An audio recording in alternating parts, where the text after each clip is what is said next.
Rubber band बांध दिया और आधे घंटे तक वो अपने मंत्र वगैरह पढ़ते रहे। जब आधे एक घंटे बाद हटाया तो उस गिलास में शमशान की राख मिली। तब वो मौलाना यहाँ से क्लियर करते हैं कि तुम्हारी मम्मी को, मतलब उमर की मम्मी को, उस शादी के बाद 2007-8 में जो शादी हुई थी, जो खाना खिलाया गया था या उनके पेट में जो भी टोटका भेजा गया था, उसमें शमशान की राख डाल रखी थी। और यहाँ से क्लियरिटी मिलती है कि एक जिन नहीं है, ऐसी बहुत सारी एंटिटीज हैं जो उस तरफ की चाची ने तुम्हारी, मतलब उमर की मम्मी के ऊपर इन सब चीज़ों को करा हुआ है। उसके बाद एक ताबीज़ दिया गया और उन मौलाना ने बोला था कि गलती से भी कोई गलती मत करना, कभी आपका पैर चौराहे पे नहीं जाना चाहिए। मैंने बड़ी मुश्किल से उन एंटिटीज को वापस भेजा है।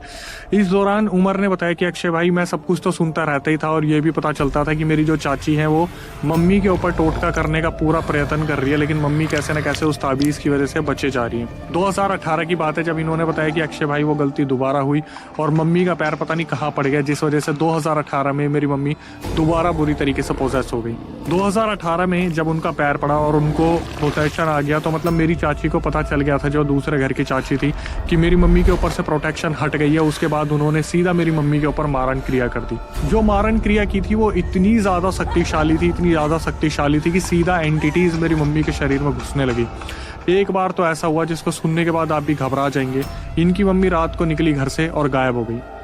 इन्होंने दर बदर ढूंढने की कोशिश की, सीसीटीवी चेक कराया। ढूंढने के बाद जब मम्मी जी नहीं मिली इनकी, तो इन्होंने गुमशुदा की तलाश जारी के पोस्टर निकलवाने शुरू करे और जब लगाए तो 7 दिन बाद पता चलता है इनकी मम्मी इनके घर से 140 किलोमीटर दूर किसी कब्रिस्तान में बेहोश पड़ी थी।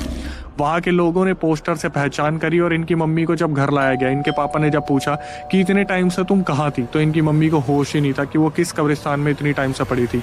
हमेशा से मेरी चाची ने यही चाहा कि हमारे परिवार को किसी भी तरीके से खत्म कर दिया जाए। दोबारा से पापा ने मौलाना को ढूंढने की कोशिश की जिन्होंने पेट से राख निकाली थी, बट पता चलता है